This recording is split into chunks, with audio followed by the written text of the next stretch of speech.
On a spooky April night, Frederick Chamberlain and O.L. Jones were driving near Lake Elmo, Minnesota, when they saw a strange person searching around in the darkness with a light in a clearing in the woods. They turned to drive over to the place, and then the light disappeared. Then there was a crackling sound like twigs breaking, followed by a whoosh. Quote, "A second later, and we distinguished a long, high object of a gray-white color. At the same instant we saw 2 rows of lights, 4 lights in 2 pairs, one each pair including a red and a green light. The thing rose quickly at a sharp angle so as to just clear the treetops. As it passed over the trees to the south, we saw several more lights. But we could make out no machinery or wings or wheels or rudders or human figures, or even the exact outline of the affair. Fact was, it went up all in a jiffy, and we were too surprised to get a good look. Almost immediately after we saw the entire object, it vanished behind the trees. The timber was right alongside us and cut off our view. We drove over to the clearing. It was rather wet ground, and in the mud were the 14 marks. But there was nothing else around that we could see in the bad light, although we looked for something accidentally left behind. Yes, we could hear the rushing noise for perhaps a minute after the thing disappeared." Unquote. Chamberlain alluded to the strange craft as having wings, but he described it as resembling the top of a covered wagon. This may seem like an odd look for a UFO until you realize that this report comes from April 1897. Even the vehicle the men were driving that night was a horse-drawn buggy. Was this the first report of a close encounter of the third kind? As it turns out, not at all. In fact, during late 1896 and through May of 1897, UFOs were reported in newspapers throughout the western states from San Francisco to Texas and Illinois. It pretty much faded out before making it to the East Coast, which only saw its airship wave in 1909. Some reports from the 1896 to 97 wave garnered enough attention to be reported in the New York Times and even in other parts of the world. There weren't just numerous UFO reports, there were multiple prominent waves of UFO reports. And there were also various reports of UFO occupants. There were even trace cases. Of course, back then they weren't called UFOs, or unidentified flying objects, because the term hadn't even been invented yet. Instead, they were generally referred to as either mysterious lights or else as airships. These weren't even the earliest reports of this type. For example, in Poland in 1892, perhaps the earliest UFO wave was reported around the border between Russian Poland and Germany. These reports involved mysterious steerable balloons, or in other words, basically dirigibles, thought to be operated by Prussian spies. 4 years later, a similar thing happened spontaneously in Sacramento, then in various other cities and towns in California and on the West Coast. The sightings quickly faded out after a few weeks or months, and then they started again in Nebraska, and soon also spread to various other states. Crashed alien spacecraft, beautiful entities from exotic places, giant humanoids with big eyes covered in peach fuzz, abductions, nocturnal lights, fantastic craft spotted at close range or even while landed, elaborate hoaxes enacted either trying to make money, gain notoriety, or just to have fun. Heated clashes between skeptical debunkers and those who took the whole thing more seriously, secret technology, military intrigue, all of these narratives existed before the year 1900.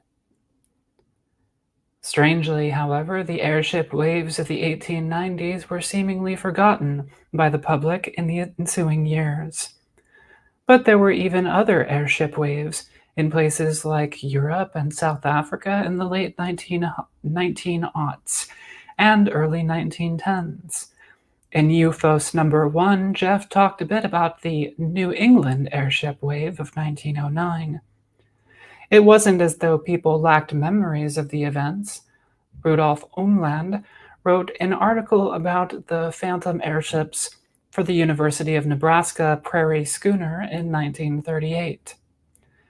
And when UFO researchers later began learning about this secret steampunk history of UFOs years later, in the 1960s and 70s, they were eventually able to find some people who were alive at the time and who still had some recollection of certain airship tales.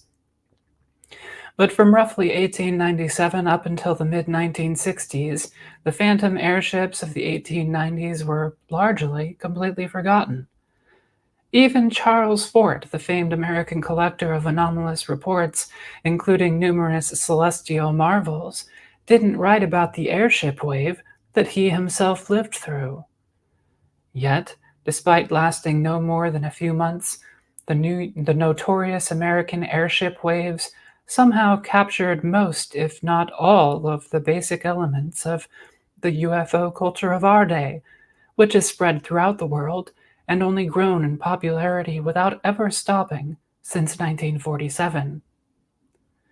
It's almost as though half a century before the UFO era, there was a miniature UFO era, which died before it ever really took off. What would have happened had it never ended? Or did it even really end at all? Personally, I don't even think the UFO era started in 1896 or even in 1892, but that's a topic for another day. In fact, I'm sure I will be doing more reporting on this weird topic periodically. Today, I just wanted to highlight the various cultural parallels between the phantom airship reports of the 1890s and the UFO reports and flying saucer reports that we still hear about today. The central reference for this piece is Daniel Cohen's book The Great Airship Mystery, published way back in 1981, which has somewhat dated in its information, but is otherwise still a really wonderful introduction to the topic. I also consulted the entry on 19th century airships from the UFO book Encyclopedia of the Extraterrestrial by Jerome Clark, as well as Thomas Boulard's massive collection of sightings dating from the early 1800s all the way up to 1947, the Airship Files, which are all available online at the Archive for the Unexplained.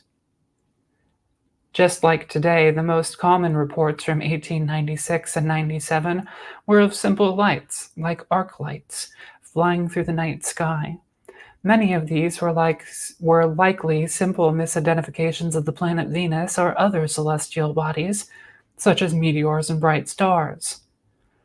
Oftentimes, these lights would appear in some sort of formation, or they would flash between different colors.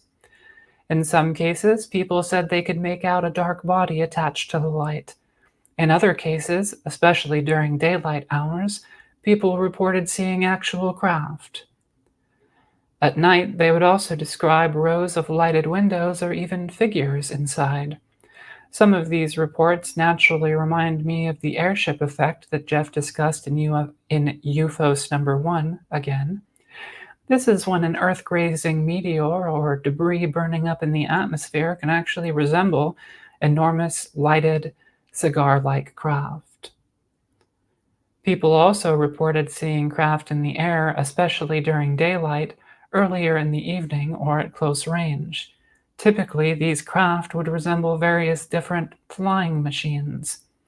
The most common configuration was the cigar-shaped or ellipsoidal balloon with a carriage suspended underneath. Some had one or more pairs of wings, or they resembled airplanes or gliders. Some had a carriage resembling that of a ship, or simply looked like a sea ship in the sky. Some had wheels, rudders, or other apparatuses attached.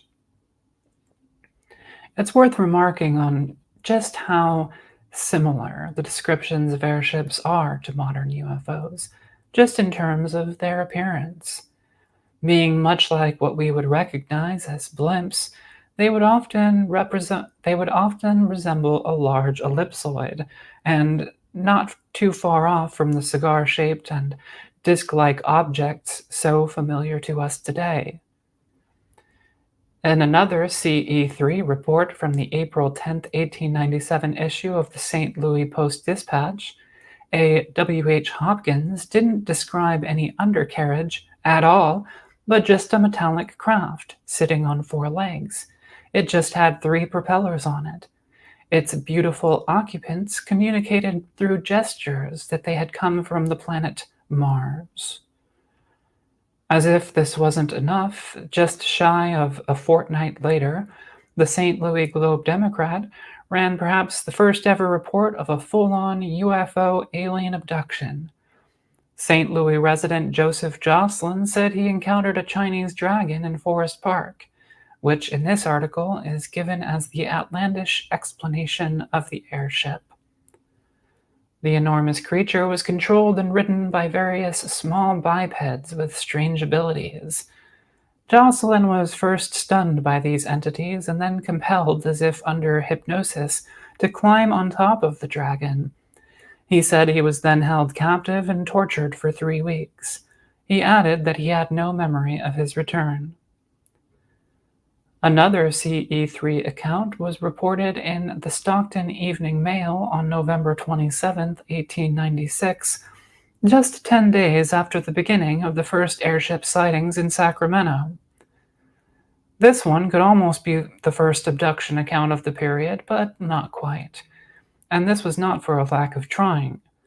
But of the accounts I've given so far, it's probably the closest to the CE3s that we're familiar with today. The story was reported by a former editor of the Mail named H.G. Shaw. He said that he was with a young man named Camille Spooner collecting materials for the Fresno Citrus Fair in Lodi. On their way back, they encountered 3 tall, willowy entities. They were nearly 7 feet tall with large eyes and small mouths. They talked with a guttural warbling sound and appeared to breathe gas from nozzles attached to bags. He said, quote, "They were possessed of a strange and indescribable beauty. I can express myself in no other way. They were graceful to a degree and more divinely beautiful than anything I have ever beheld." Unquote. He also touched one of these creatures and discovered that they had velvety skin, resembling silk, but he also found that this humanoid, despite being tall, weighed almost nothing and could be easily lifted off the ground with one hand. When they moved, they bounded gracefully 15 feet in a stride and could leap high in the air. Perhaps it was on account of this that when one of them attempted to pick up Shaw and Spooner, they couldn't move them at all. They also had feet that could grasp the earth like hands, sort of like a monkey's feet. They also had strange egg-shaped objects which they used to produce an uncanny light. They were basically flashlights. Their craft was revealed by the light from these objects, hovering in place about 20 feet in the air, above the nearby Woodbridge Canal. Shaw said that the craft was, quote, 150 feet at least, though probably not over 20 feet in diameter at the widest part. It was pointed at both ends, and outside of a large rudder there was no visible machinery. Unquote. After the 3 humanoids bounded into the ship, Shaw tried to strike it with a rock, but it didn't make any sound. On its departure, quote, "It went through the air very rapidly and expanded and contracted with a muscular motion, and was soon out of sight." Unquote. In closing, Shaw said he believed the beings to be Martians. He added, quote, I feel safe in asserting that the stories being told by certain San Francisco attorneys are clumsy fakes and should not be given credence by anyone. Unquote. He is, of course, referring to George Collins and William Henry Harrison Hart. Both men were lawyers who had made claims that they were in contact with the inventor of the mysterious airship seen in California. Collins, meanwhile, had to retreat from public attention, claiming that newspapers were reporting false statements from him. Again, much like the modern UFO era, in this early period there were many people who either perpetrated hoaxes by flying balloons or kites, or who simply fabricated stories in the newspaper. This is a drawing of a photo taken by a news dealer named Walter McCann on April 11th, 1897, when the airship was being reported in Chicago. This is likely the earliest UFO photo ever taken. But within only days, the Chicago Chronicle reported that it was a hoax. A witness named William Hoodless said that McCann and others had used a small airship model suspended from a telegraph line using guy wires. Unfortunately, no copy of the original photo has yet been found. But surely there weren't saucer crashes during this airship wave, right? Well, in fact, or in legend, I should say, there were. Or at least airship and spaceship crashes, maybe not saucers. In any case, they were airship and spaceship crash hoaxes, to be sure. The most famous and infamous of these is the Aurora, Texas crash. Whole books have been written on the topic. The story was even published in the New York Times. The tale goes that on April 17, 1897, a spaceship crashed into a windmill on the farm of Judge Proctor in the then boom town of Aurora, Texas, north of Fort Worth. Allegedly, metal debris from the craft was sealed in a well. Also allegedly, the Martian pilot of the ship was buried in the local cemetery. According to the writer and local historian Etta Pegues, the whole thing was made up by the part-time Dallas reporter F.E. Hayden and his friends. In 1979, Pegues, who was then in her 80s, told Time magazine, quote, "People wish so hard the story was true they really start believing it. Why, the judge never even had a windmill." This story is certainly too good to be true. The same is true of the case of the Great Kansas Cow Napping, one of the first airship stories popularized in the 1960s. This story was recounted by a well-respected farmer named Alexander Hamilton, and it comes from April 1897. According to Hamilton, he and two other witnesses saw a 300-foot-long airship with a giant cigar-shaped balloon and a transparent undercarriage, which descended low over his farm. He said that they also saw another. He said that they also saw a number of strange beings inside.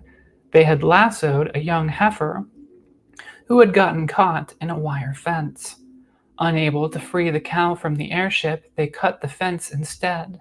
The cow was then carried off, only for their mutilated remains to be discovered later. So, cattle mutilation. Jerome Clark later interviewed the 93-year-old granddaughter of Hamilton named Ethel L. Shaw. Shaw said that she clearly remembered the day when Hamilton first told the yarn, which he freely bragged about, making it up. According to her, Hamilton was the member of a liars' club called Ananias. At this period, liars' clubs were relatively common, and it was perfectly acceptable for well-respected men like Hamilton to participate in bald-faced lies for amusement. Another practice that may have been in vogue throughout the airship wave was the practice among railroad telegraphers to coordinate between each other in fabricating fake airship reports.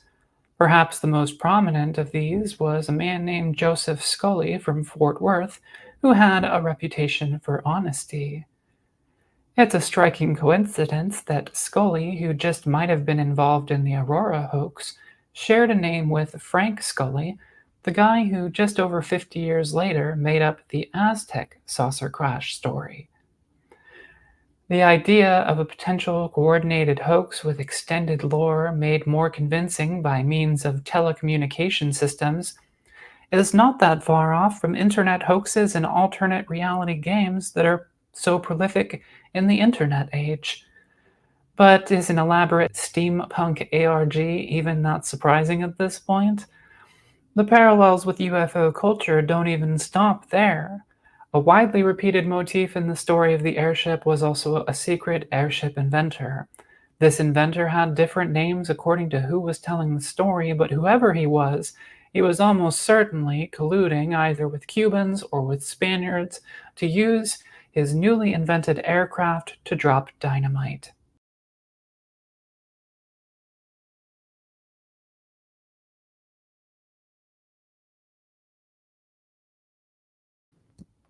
The airship scare in Poland a few years earlier also brought with it fears of foreign military spies.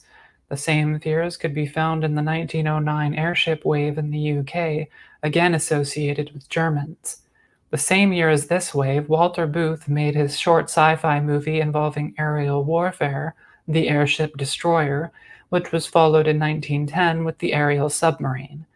But in the decades before that, cinema had already included airships and spaceships as common themes, such as in movies by Georges Méliès, Ferdinand Zecca, Walter Booth, Edwin S. Porter, and Segundo de Chamon.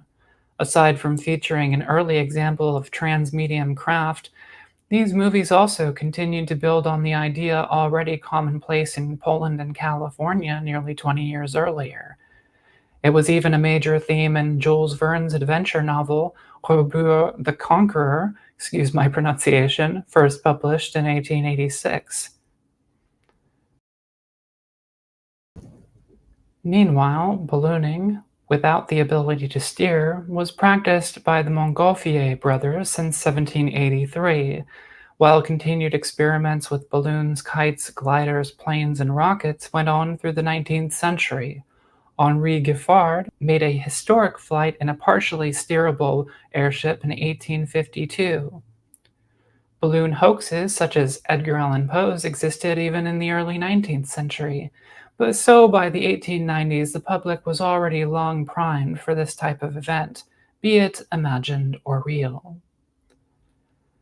Throughout the phantom airship waves, just as in the modern UFO era, there were not only dreams of futuristic technology, but an expectation of attacks from the sky. The airship was not only mysterious, but it was being kept secret for financial and military purposes. Sightings were common and widespread, and there was a public debate as well as rich narratives surrounding airships. All of the themes were already there. This is not to say that there might also be undiscovered things that we sometimes witness in the sky. I think this is entirely plausible, but not NHI, in my honest opinion. Now, one might argue that the UFO era really began in 1896 or even in 1892, but in Europe instead of the US. Or it may be that there were older UFO waves, largely yet obscured to modern historians. But what we can say for sure is that it was by 1897, at least, that the UFO era is fully recognizable as such, 50 years before Kenneth Arnold's famed sighting and the original events that inspired Roswell, a legend, a fantasy, very loosely inspired by true events. Because by 1897, at the very latest, all of the central features were already commonplace. The little UFO era was the modern UFO era. Just, littler, sort of, or something.